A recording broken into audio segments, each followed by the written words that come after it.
Oke, gua rasa kebanyakan dari kalian yang mengklik video ini pasti kalian pengen kan lemak di muka kalian ini itu berkurang gitu ya, biar muka kita ini lebih enak gitu dilihat ya, atau lebih good looking lah kalau kata orang-orang ya kan. Jadi alasan gue membuat video ini tuh karena pada saat gua live di TikTok banyak banget dari kalian ini yang nanya gitu, bang gimana cara demplot, bang gimana cara ngurangin lemak di pipi gua dan segala macamnya ya. Jadi ya udahlah, daripada pusing-pusing ya kan, mending gua buat dalam bentuk video panjang aja di YouTube gitu ya.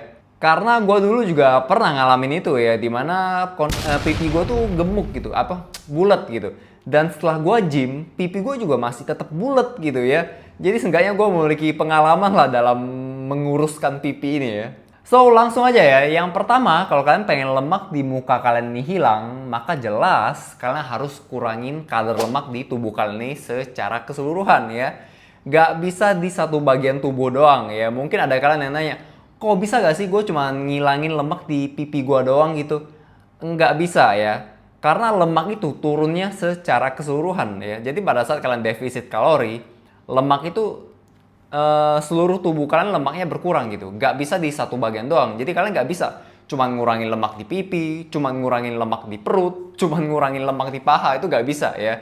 Kalau bisa ya enak banget kayak gitu ya. Jadi lemak itu turunnya secara keseluruhan. Kecuali kalian sedot lemak. Nah itu bisa tuh ya, kalian ke dokter ya, kalian nggak mau pusing-pusing lagi ke dokter, dok tolong dong nih sedot dong lemak gua di muka gua dong. Nah itu bisa ya. Ya itu sebenarnya sah-sah aja gitu ya. Kalau kalian memang punya duit dan kalian pengen jalan pintas gitu kan, nggak mau capek-capek, ya bisa aja gitu, sah-sah aja sih. Cuman buat kalian semua yang nonton video ini ya, gue saranin kalian nggak usah lah sedot lemak gitu ya, ngapain gitu. Karena orang yang sedot lemak itu pasti ujung-ujungnya lemaknya tumbuh lagi gitu. Karena lemak yang hilang itu lemak hilang karena dokter ya. Bukan karena usaha kita sendiri, bukan karena gaya hidup kita sendiri. Jadi itu lemak pasti balik lagi. Percaya sama gue, itu pasti balik lagi. Dan ujung-ujungnya orang-orang yang sedot lemak ini pasti balik lagi ke dokter gitu. Karena ya pasti gitu-gitu aja siklusnya ya. Karena kalau kalian pengen ngilangin lemak ini selamanya, maka kalian harus berusaha keras buat ngilanginnya gitu. Nah, satu-satunya cara yang paling ampuh untuk menurunkan lemak kalian adalah diet atau defisit kalori ya. Itu udah jelas, nggak ada jawaban lain ya.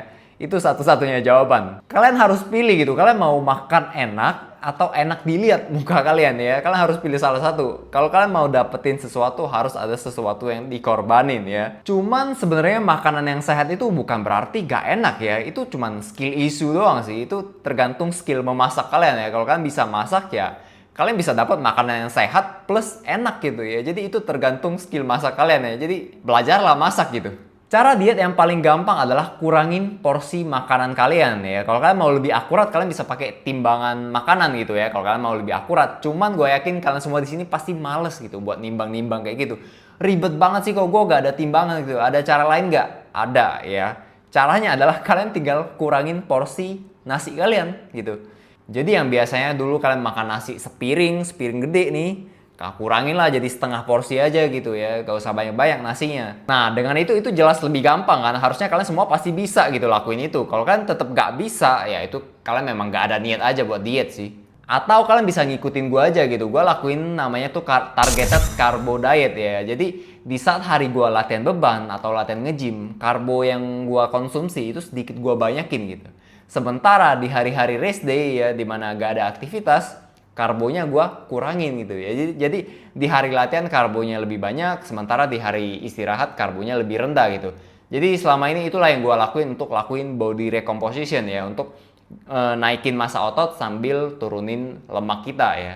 Ini jadi membuat karbo yang kita konsumsi itu jadi lebih efektif ya untuk pembangunan otot di saat hari kita latihan, sementara di saat hari-hari aktivitas rendah, di mana kalori yang kita keluarin rendah, karbonya kita kurangin ya. Jadi itu bantu buat sedikit defisit kalori lah. Dan yang kedua adalah resistant training ya, latihan yang membuat otot kita tuh bekerja melawan beban ya. Bebas ya, kalian mau latihan di rumah, latihan body weight di rumah, contohnya kayak push up, pull up, squat, di mana kalian pakai bebannya itu badan kalian sendiri, atau kalian mau latihan di gym ya, dengan beban di gym, ya itu bebas, terserah kalian. Dan kenapa resistant training ya? Karena ini tuh adalah salah satu aktivitas latihan yang paling banyak membakar kalori. Apalagi kalian lakuin latihan kaki gitu, leg day atau squat gitu ya, itu banyak banget kalori yang dibakar. Jadi resistance training ini memang cocok banget buat kalian yang pengen turunin kadar lemak kalian sambil bangun massa otot ya kan. Jadi ini ibarat kalian tuh sekali dayung dua pulau bisa terlewati ya.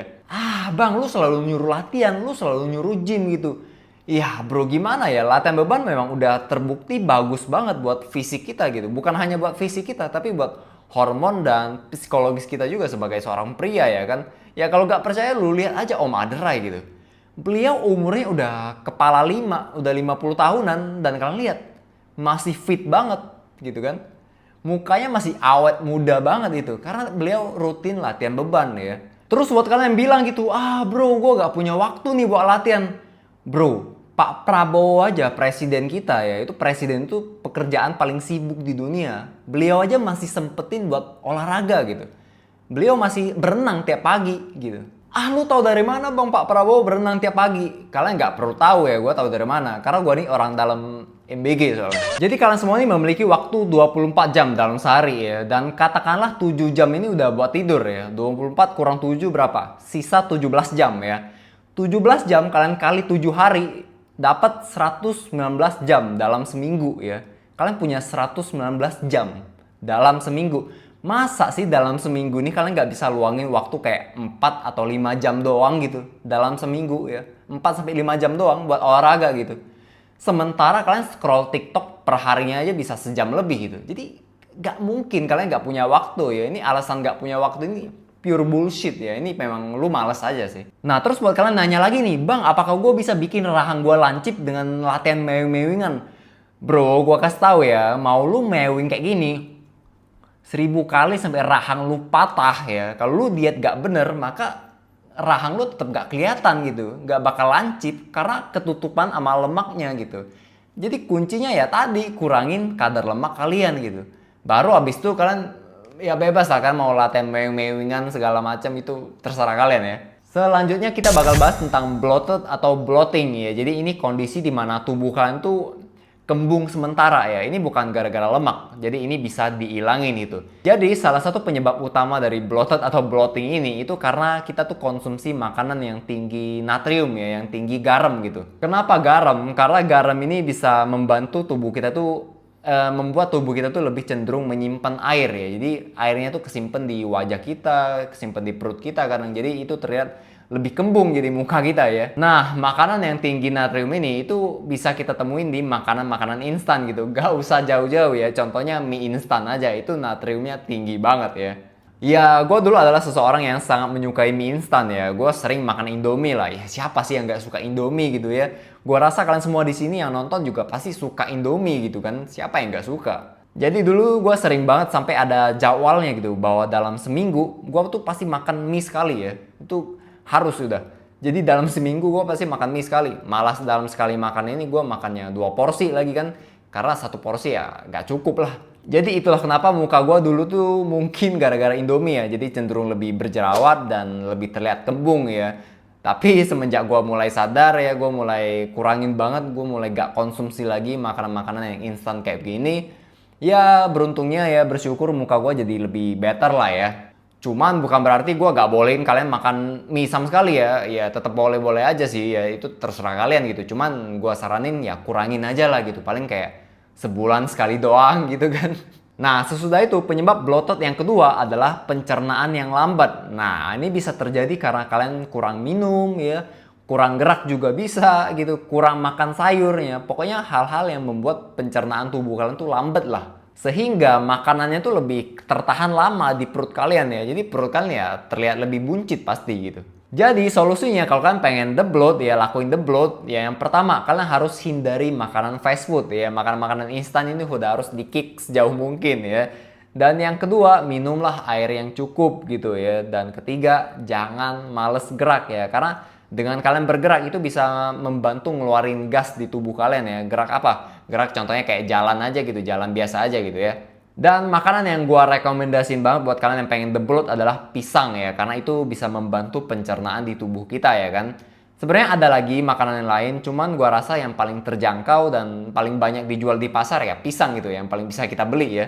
Oke, jadi itulah cara ngilangin lemak di wajah kita ini ya. Mungkin kita ulangin sekali lagi ya. Yang pertama adalah diet ya. Itu buat nurunin lemak di tubuh kalian. Dan yang kedua, yang tidak kalah penting adalah resistant training ya. Lalu yang ketiga, kayak yang gue bilang tadi barusan, cardio ya. Contohnya kayak kalian jalan santai aja gitu. Jadi kalau kalian rutin lakuin tiga ini udah ya, lemak pasti ngilang gitu. So, gua harap video ini bisa membantu kalian semua yang pengen mukanya tuh jadi lebih good looking di tahun 2026 ini ya. Jadi kalau kalian memang benar-benar berusaha sebaik mungkin, maka hasilnya pasti gak main-main ya.